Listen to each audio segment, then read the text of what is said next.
بلا شك هاد المنزله دخلات لداركم، ما تقولوش ديال ليلى ما كنتيش انت غيكون شي حد في داركم وكتقولي يمكن هادي كورونا. اجي ان شاء الله اليوم نصاوبوا واحد الانتيبيوتيك طبيعيه ما تضر لا مناعتنا لينا والوليدات الصغار، ما تخافوش كاع منها.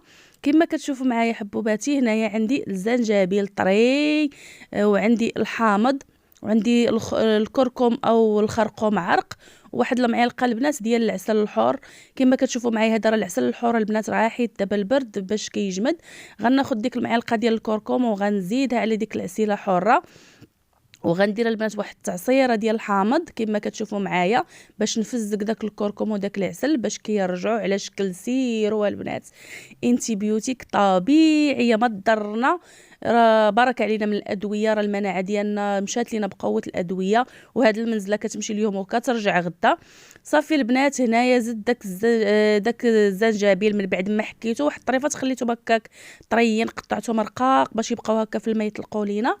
وديك نص الحامض النص عصرته والنص قطعته هكا طريفات، وغنحرك مزيان البنات، نحرك حتى يطلق داك الشيء في بعضياته وكيرجع البنات على شكل سيرو. هانتوما كما كتشوفوا معايا هنا غناخذ واحد الكاس كبير شباري ديال الماء، غندير فيه معلقه كبيره ديال داك الخليط، وغنخوي عليها الماء طايبه البنات طالق سبوله، وغنحرك مزيان مزيان مزيان، وغنغطي عليها البنات من الفوق بشي حاجه ونخليه حتى يدفى.